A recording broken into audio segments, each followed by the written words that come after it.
मौसम के हवाले से नाज़रीन अवां खे आगाह कंदा हलूं। कराची समेत सिंध के मुख़्तलिफ़ शहरनि में किथे हल्की त किथे तेज़ बरसात जो सिलसिलो जारी आहे।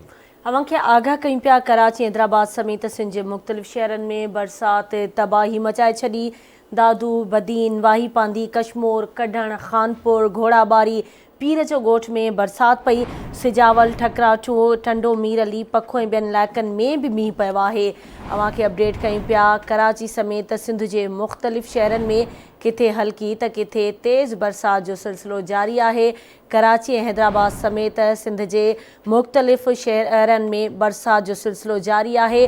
बरसात मुख़्तलिफ़ इलाइक़नि में तबाही मचाए छॾी आहे। दादू, बदीन, वाही पांदी, कशमोर, कढण, खानपुर, घोड़ाबारी, पीर जो ॻोठ ऐं ॿियनि इलाइक़नि में बि बरसात पई आहे। जॾहिं त सिजावल, ठकराठू, टंडो मीर अली, पखो ऐं ॿियनि इलाइक़नि में बि मींहुं पियो आहे।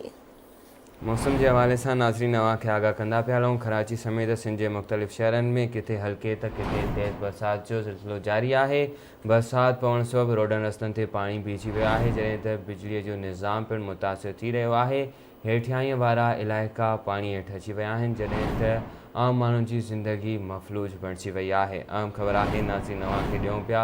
मौसम के हवाले से कराची समेत सिंध के मुख़्तलिफ़ शहरनि में किथे हल्की त किथे तेज़ बरसात जो सिलसिलो जारी आहे। कराची हैदराबाद समेत सिंध के मुख़्तलिफ़ शहरनि में बरसात तबाही मचाए छॾी आहे। दादू, बदीन, वाही पांदी, कशमोर, कढण, खानपुर, घोड़ाबारी, पीर जो ॻोठ में बरसात पई आहे, जॾहिं त रोडनि रस्तनि ते पाणी बीहजी वियो आहे ऐं फसलनि खे पिणु कापारी धकु रसियो आहे। कराची समेत सिंध जे मुख़्तलिफ़ शहरनि में किथे हल्की त किथे तेज़ बरसात जो सिलसिलो जारी आहे।